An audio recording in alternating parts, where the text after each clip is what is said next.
Bom dia, que a paz do Senhor Jesus esteja em cada coração. A nossa meditação de hoje, a história chama Uma Segunda Chance, de Billy Graham, do livro Histórias para o Coração. A Escola Técnica da Geórgia estava jogando contra a Universidade da Califórnia no Rose Bowl de 1929. Durante a partida, um jogador recuperou uma bola perdida, mas confundiu-se e correu na direção errada. Quando seu companheiro de time o segurou para detê-lo, ele se atrapalhou e fez um gol contra. No intervalo, os jogadores correram para o vestiário e sentaram-se, aguardando o que o treinador diria. O jovem que fizera o gol contra sentou-se isolado dos outros, colocou uma toalha em cima da cabeça e chorou. No momento em que os jogadores estavam prontos para retornar ao campo para o segundo tempo, o treinador o surpreendeu ao anunciar que não haveria alteração no time para aquele segundo tempo. Todos os jogadores deixaram o vestiário, menos o que tinha feito o gol contra. Ele não saiu do lugar. Quando o treinador olhou para trás e o chamou novamente, viu o rosto do jovem molhado de lágrimas. O jogador disse: "Treinador, eu não posso jogar. Eu prejudiquei o senhor. Desgracei a Universidade da Califórnia. Eu não tenho coragem de enfrentar os torcedores novamente." O treinador pousou a mão no ombro do jogador e disse: "Levante-se e volte ao campo. O jogo ainda não terminou." Quando eu penso nessa história, eu digo para mim mesmo: que treinador! Quando leio a história de Jonas e as histórias de milhares de pessoas como ele, eu digo: e pensar que Deus me daria outra chance.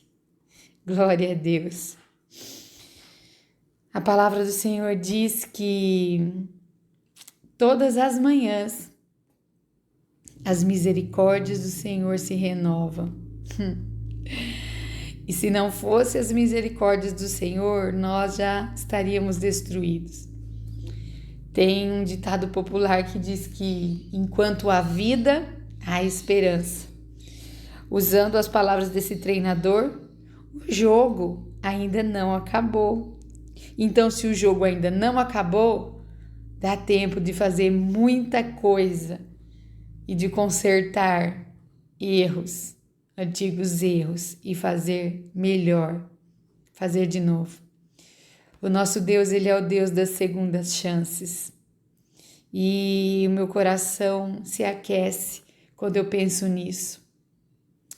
O problema é que somos nós que nos recolhemos à nossa vergonha, à nossa decepção, ao fracasso, e por vezes pensamos que Deus pensa assim de nós. Mas não, quando nós pensamos assim, nós estamos enganados. Eu gosto sempre de pensar que se eu estou viva, é porque ainda tem propósitos de Deus para se cumprir na minha vida. É porque ainda tem coisas para Deus fazer na minha vida. Nós podemos olhar a história de Jonas, como ele citou aqui na história, né? Jonas fez tudo errado. Ele desobedeceu a Deus. Pegou um barco para ir para o lado oposto do lado que Deus tinha mandado ele ir. No meio da tempestade, os tripulantes jogaram ele no mar. Ele caiu dentro do mar e foi engolido por um peixe muito grande. E a Bíblia nos conta que ele passou 3 dias e 3 noites dentro do peixe, até que ele foi vomitado na praia, no lugar onde Deus queria que ele estivesse. Olha que interessante. Deus usou um Uber-baleia para levar Jonas para o lugar onde ele deveria estar. Talvez você pode pensar, né? Não sei se você que está ouvindo, se você crê na Bíblia, você pode pensar: que história mais maluca, isso é impossível. Olha, eu vou dizer algo para você. Se a Bíblia falasse que foi Jonas que engoliu a baleia, eu acreditaria. Porque eu creio piamente no que a palavra de Deus diz.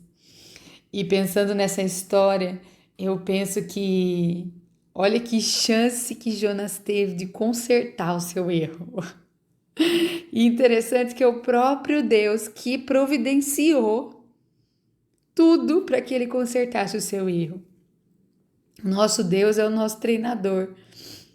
É aquele que no meio da nossa vergonha, ele chega e diz: continua porque o jogo ainda não acabou. E o próprio Deus, ele providencia todas as coisas para que nós possamos fazer de novo, consertar, fazer novamente. A nossa vida, ela é feita de ciclos, né? De estações.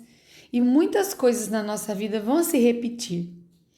Principalmente quando a gente precisa consertar uma atitude, a gente precisa fazer diferente. Você pode ter certeza que aquela situação vai se repetir na sua vida. Às vezes você não entende porque algumas coisas ficam acontecendo repetidamente na sua vida e você se pergunta: mas eu tô cansada disso, eu tô cansado disso.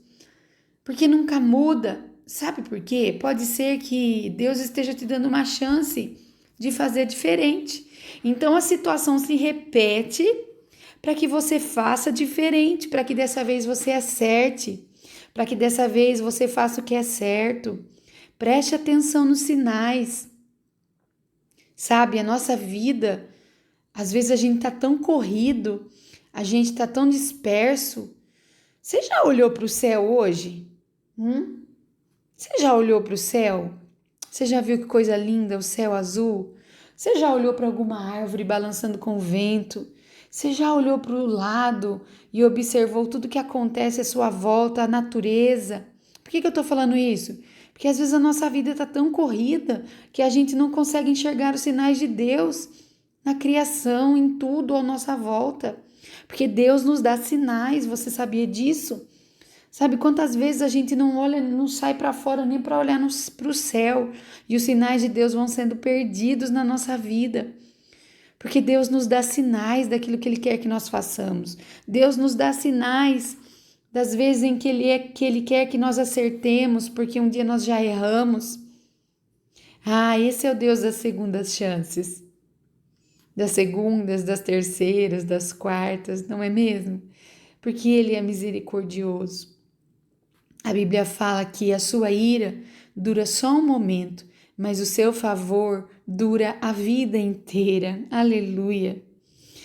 Ele é o Deus que olha para nós, mesmo quando nós não acreditamos em nós mesmos. Ele olha para nós e ele acredita porque ele sabe do nosso potencial, ele sabe que nós somos capazes. Por isso ele permite algumas situações se repetirem, porque ele sabe que você pode tomar uma decisão acertada na próxima vez. O jogo ainda não acabou. Você pode tentar de novo.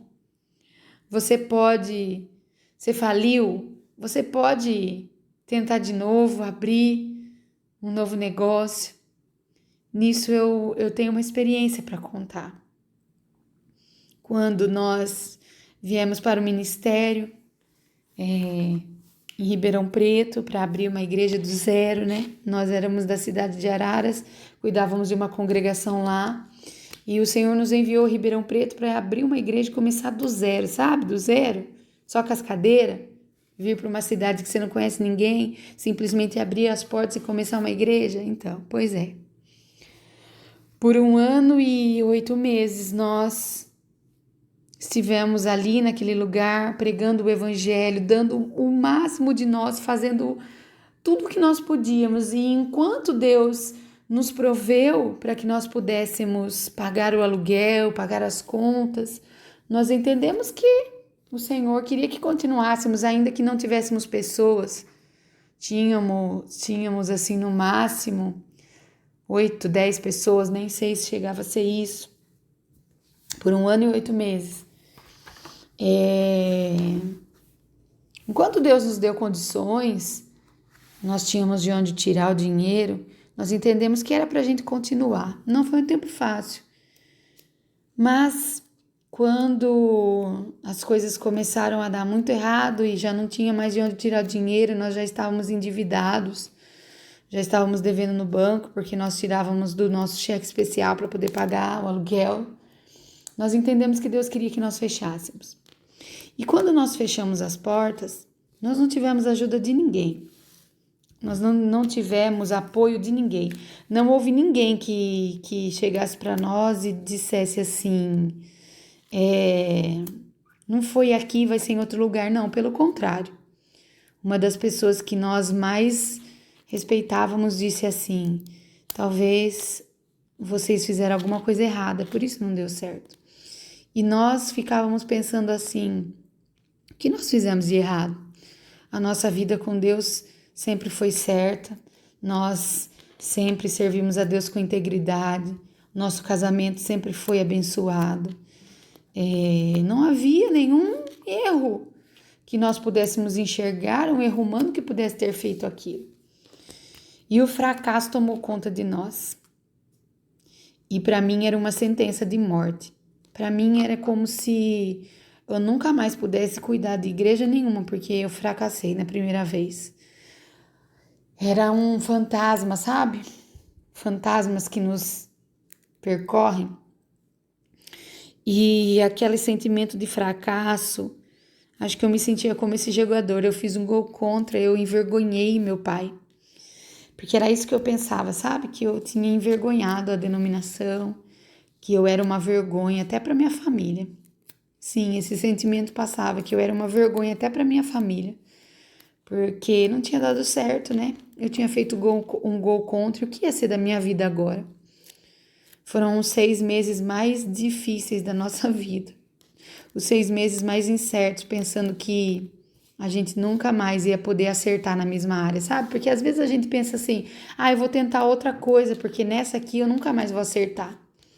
Mas 6 meses se passaram, uma nova oportunidade apareceu. Uma oportunidade de pastorear uma igreja que havia sido abandonada pelo pastor num local bem periférico da cidade, sabe?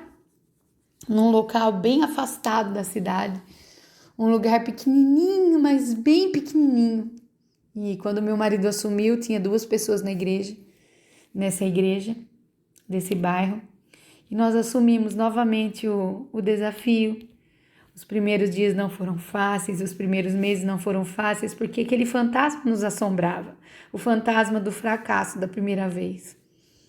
Mas então Deus começou a fazer os seus milagres, Deus começou a nos validar, as pessoas foram chegando, coisas sobrenaturais foram acontecendo naquele lugarzinho pequenininho. E daquele lugarzinho pequenininho, o Senhor nos concedeu uma outra igreja e nós começamos a cuidar de 2 igrejas e de repente a demanda era muito alta e a gente não conseguia mais cuidar de 2 igrejas, nós unimos as 2 em uma. E o Senhor tem nos expandido, o Senhor tem nos usado. Já faz 7 anos que estamos aqui em Ribeirão Preto e eu posso dizer para você que é possível ter sucesso no mesmo lugar onde você fracassou. É possível. É possível porque Ele é o Deus das segundas chances, das terceiras chances. Então eu quero deixar essa mensagem para você hoje, nesse dia. O jogo ainda não acabou. O Senhor mesmo vai providenciar tudo que você precisa para tentar de novo. Tenta de novo, ainda que você sinta vergonha, ainda que o seu fracasso tenha sido visto por tantas pessoas como foi o meu. Porque quando a gente fracassa no secreto, onde poucas pessoas sabem, eu acho que é mais fácil tentar de novo, mas quando a gente fracassa, onde todo mundo vê, como foi o meu, não é fácil. Mas assim como Deus fez na minha vida, Ele providenciou as circunstâncias, Ele providenciou tudo para que nós tentássemos de novo.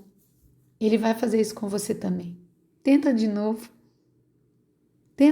o jogo ainda não acabou, as misericórdias do Senhor se renovaram mais uma vez nesse dia e a segunda chance está sorrindo para você. O Senhor é contigo. Que Deus te abençoe em nome de Jesus.